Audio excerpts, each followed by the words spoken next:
श्रीगणेशाय नमः।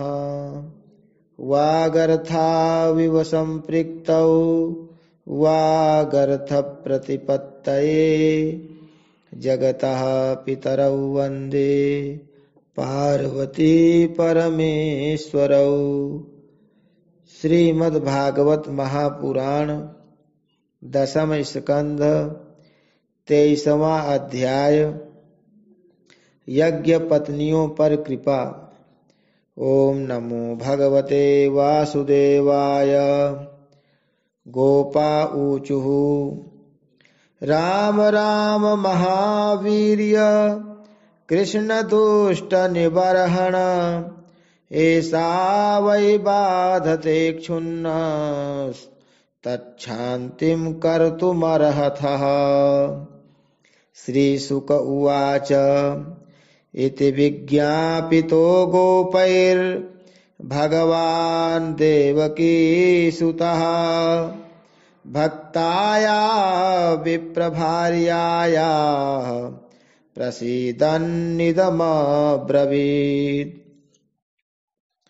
ग्वाल बालों ने कहा, नयनाभिराम बलराम, तुम बड़े पराक्रमी हो।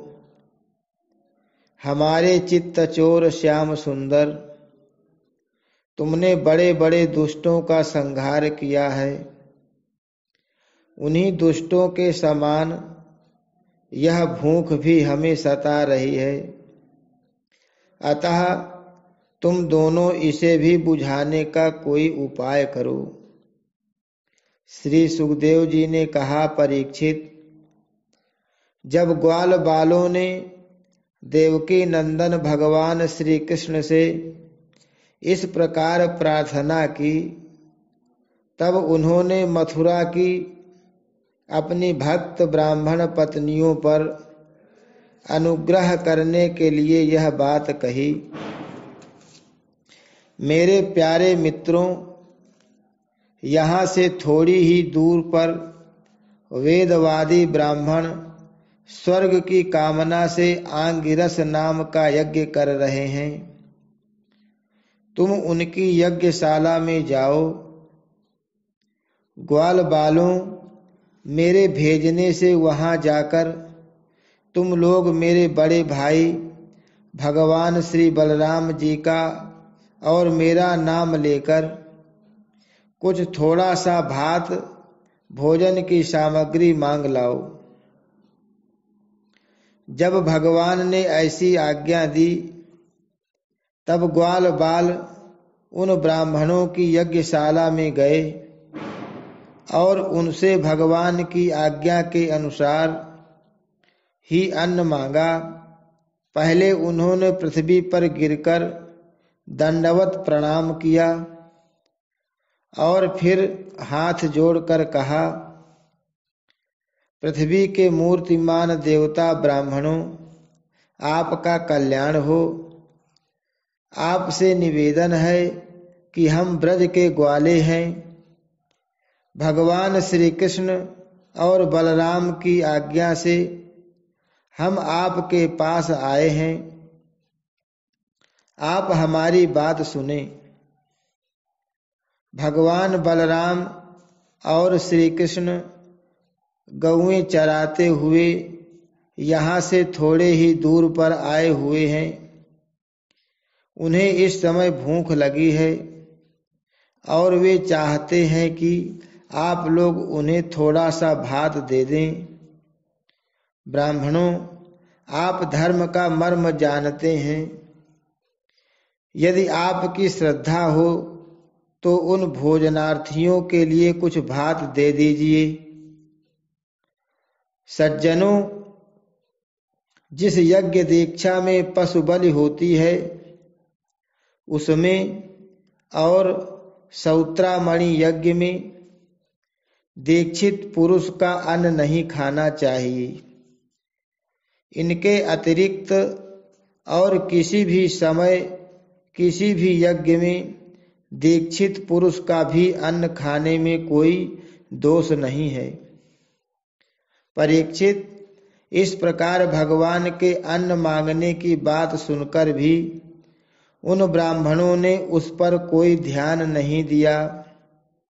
वे चाहते थे स्वर्गादि तुच्छ फल और उनके लिए बड़े बड़े कर्मों में उलझे हुए थे। सच पूछो तो वे ब्राह्मण ज्ञान की दृष्टि से थे बालक ही, परंतु अपने को बड़ा ज्ञान वृद्ध मानते थे। परीक्षित, देश काल अनेक प्रकार की सामग्रियां, भिन्न भिन्न कर्मों में विनियुक्त मंत्र, अनुष्ठान की पद्धति, ऋत्विज ब्रह्मा आदि यज्ञ कराने वाले अग्नि देवता, यजमान, यज्ञ और धर्म, इन सब रूपों में एकमात्र भगवान ही प्रकट हो रहे हैं।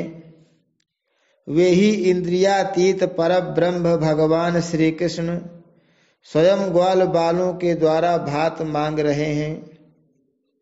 परंतु इन मूर्खों ने, जो अपने को शरीर ही मान बैठे हैं, भगवान को भी एक साधारण मनुष्य ही माना और उनका सम्मान नहीं किया। परीक्षित, जब उन ब्राह्मणों ने हाँ या ना कुछ नहीं कहा, तब ग्वाल बालों की आशा टूट गई। वे लौट आए और वहां की सब बात उन्होंने श्री कृष्ण तथा बलराम से कह दी। उनकी बात सुनकर सारे जगत के स्वामी भगवान श्री कृष्ण हंसने लगे। उन्होंने ग्वाल बालों को समझाया कि संसार में असफलता तो बार बार होती ही है, उससे निराश नहीं होना चाहिए। बार बार प्रयत्न करते रहने से सफलता मिल ही जाती है। फिर उनसे कहा, मेरे प्यारे ग्वाल बालों, इस बार तुम लोग उनकी पत्नियों के पास जाओ और उनसे कहो कि राम और श्याम यहाँ आए हैं। तुम जितना चाहोगे उतना भोजन वे तुम्हें देंगी। वे मुझसे बड़ा प्रेम करती हैं, उनका मन सदा सर्वदा मुझ में लगा रहता है। अब की बार ग्वाल बाल पत्नीशाला में गए। वहां जाकर देखा तो ब्राह्मणों की पत्नियां सुंदर सुंदर वस्त्र और गहनों से सज धज कर बैठी हैं। उन्होंने द्विज पत्नियों को प्रणाम करके बड़ी नम्रता से यह बात कही, आप विप्र पत्नियों को हम नमस्कार करते हैं, आप कृपा करके हमारी बात सुने। भगवान श्री कृष्ण यहाँ से थोड़ी ही दूर पर आए हुए हैं और उन्होंने ही हमें आपके पास भेजा है। वे ग्वाल बाल और बलराम जी के साथ गौएं चराते हुए इधर बहुत दूर आ गए हैं।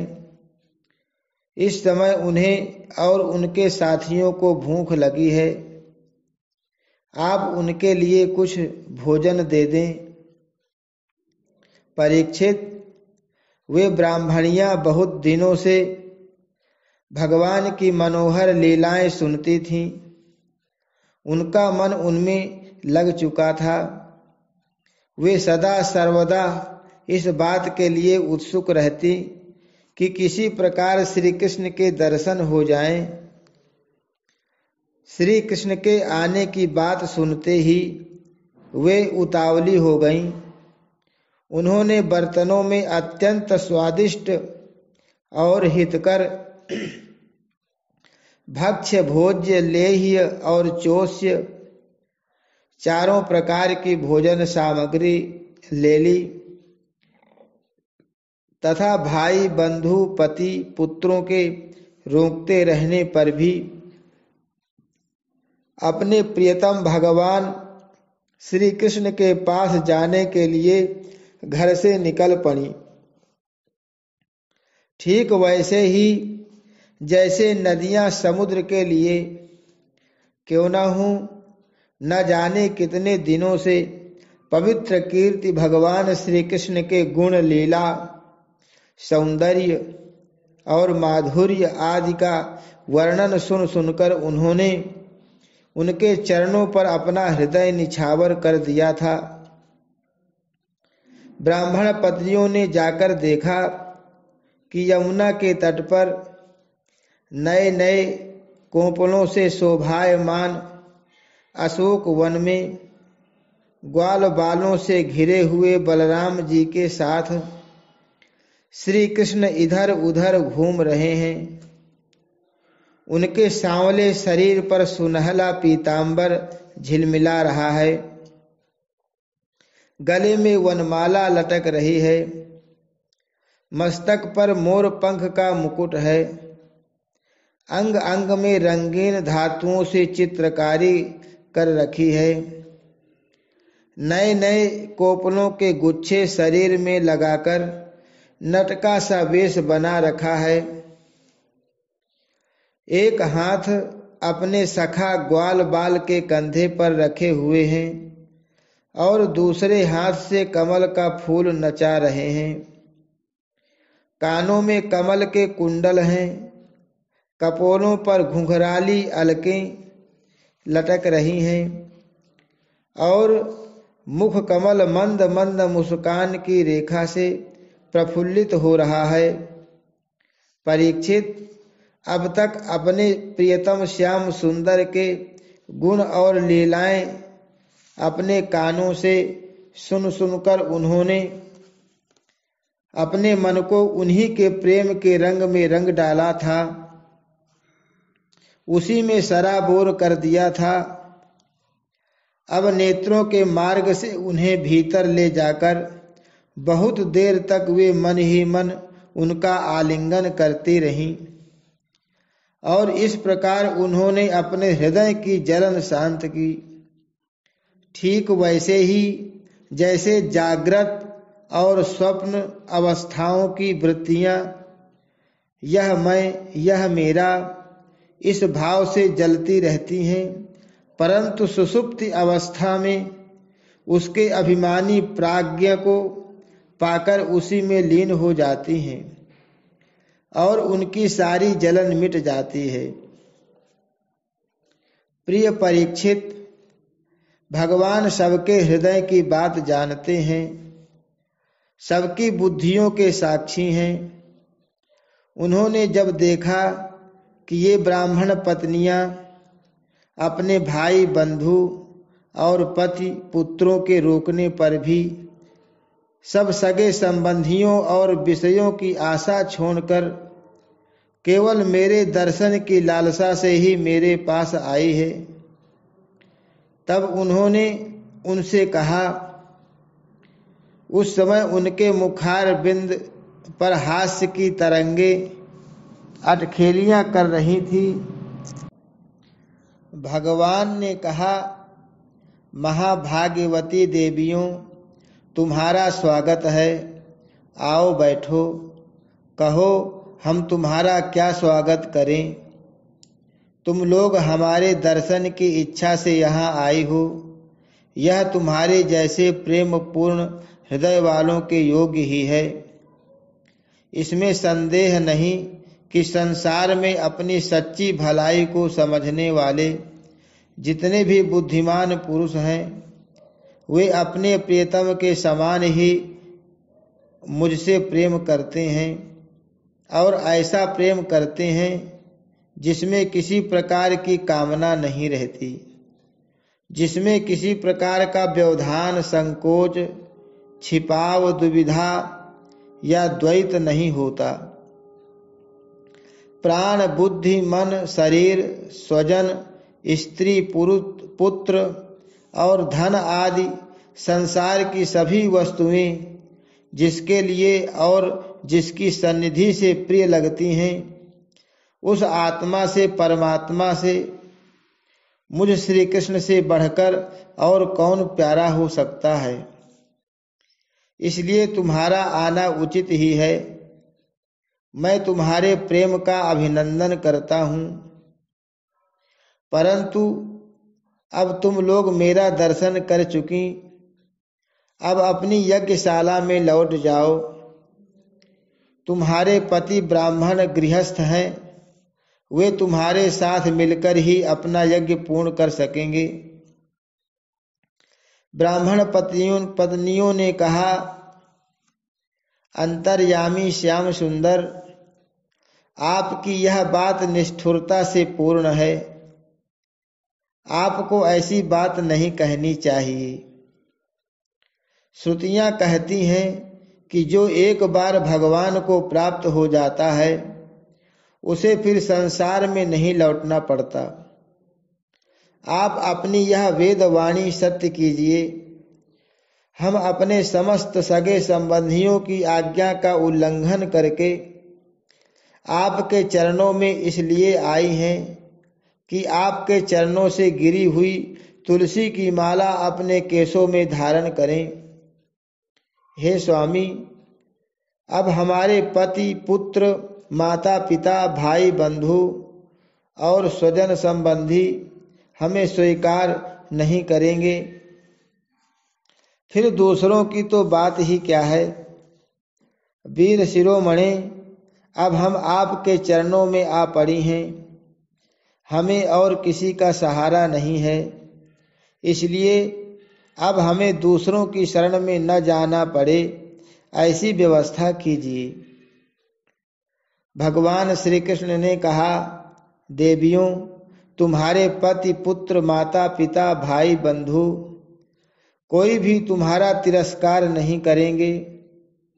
उनकी तो बात ही क्या, सारा संसार तुम्हारा सम्मान करेगा।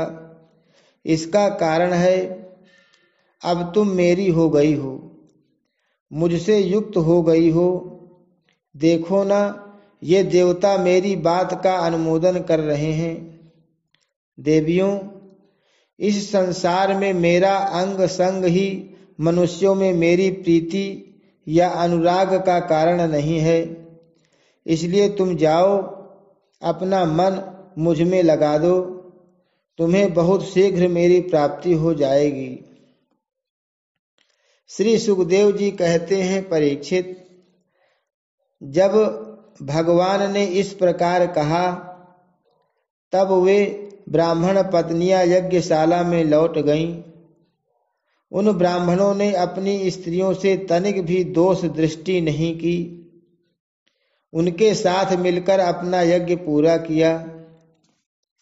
उन स्त्रियों में से एक को आने के समय ही उसके पति ने बलपूर्वक रोक लिया था।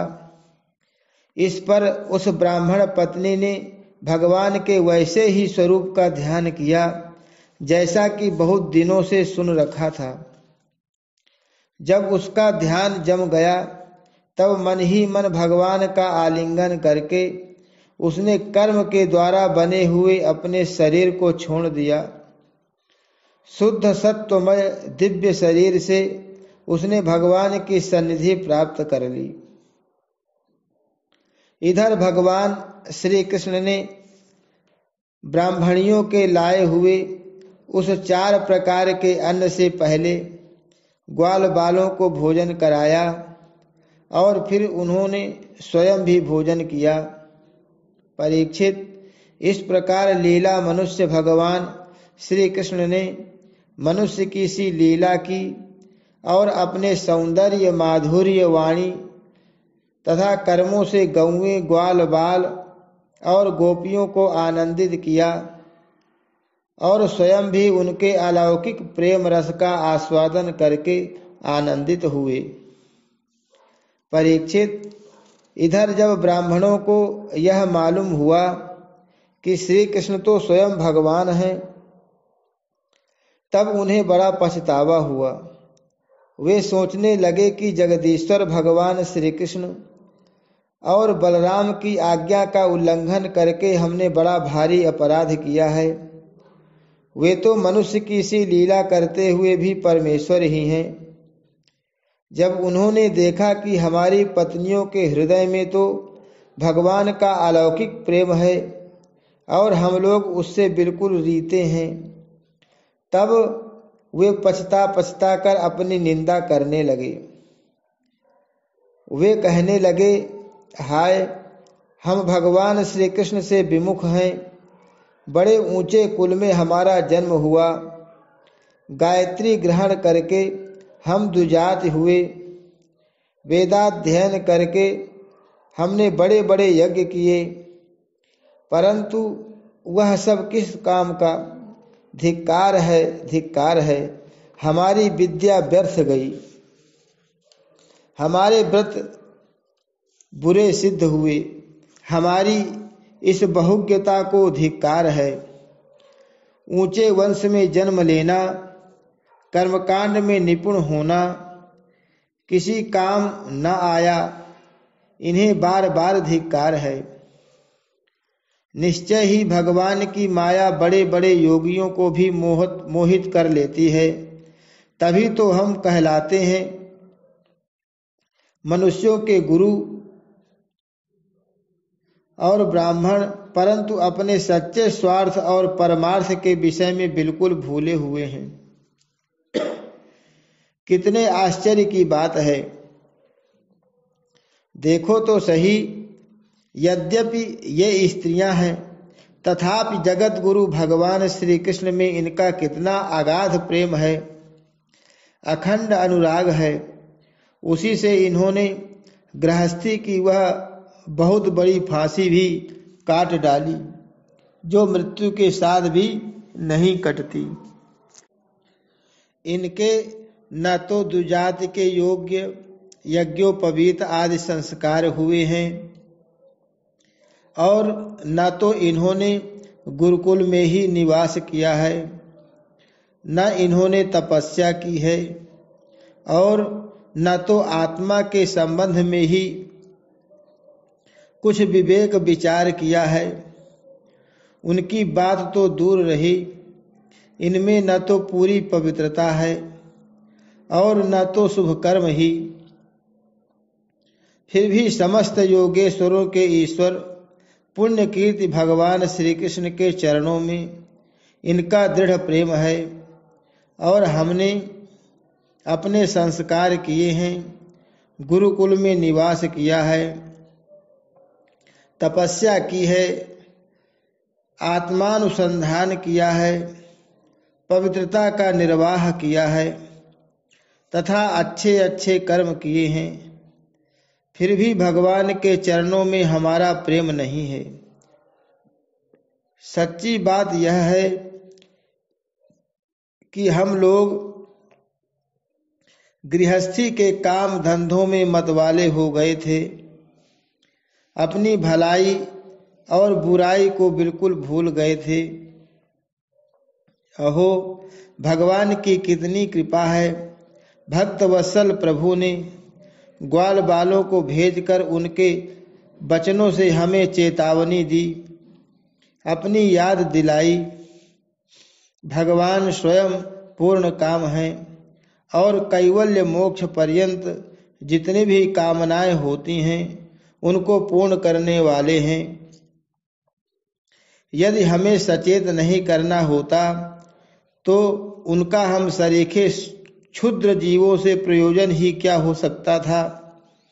अवश्य ही उन्होंने इसी उद्देश्य से मांगने का बहाना बनाया, अन्यथा उन्हें मांगने की भला क्या आवश्यकता थी।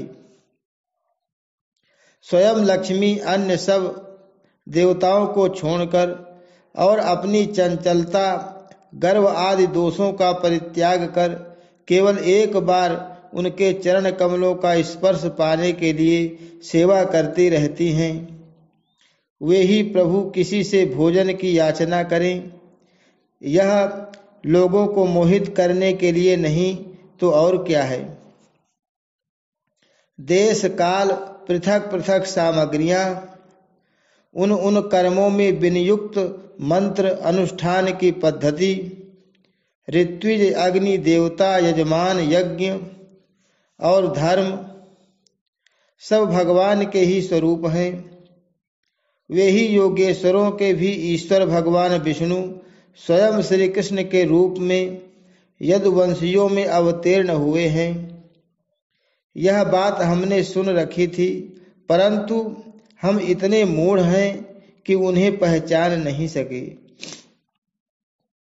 यह सब होने पर भी हम धन्याति धन्य हैं, हमारे अहोभाग्य हैं, तभी तो हमें वैसी पत्नियां प्राप्त हुई हैं। उनकी भक्ति से हमारी बुद्धि भी भगवान श्री कृष्ण के अविचल प्रेम से युक्त हो गई है। प्रभु, आप अचिंत्य और अनंत ऐश्वर्यों के स्वामी हैं। श्री कृष्ण, आपका ज्ञान अबाध है। आपकी ही माया से हमारी बुद्धि मोहित हो रही है और हम कर्मों के पचड़े में भटक रहे हैं। हम आपको नमस्कार करते हैं। वे आदि पुरुषोत्तम भगवान श्री कृष्ण हमारे इस अपराध को क्षमा करें, क्योंकि हमारी बुद्धि उनकी माया से मोहित हो रही है और हम उनके प्रभाव को न जानने वाले अज्ञानी हैं। परीक्षित, उन ब्राह्मणों ने श्री कृष्ण का तिरस्कार किया था, अतः उन्हें अपने अपराध की स्मृति से बड़ा पश्चाताप हुआ और उनके हृदय में श्री कृष्ण बलराम के दर्शन की बड़ी इच्छा भी हुई, परंतु कंस के डर के मारे वे उनका दर्शन करने नहीं जा सके। हरि शरणम। श्री कृष्णार्पणमस्तु।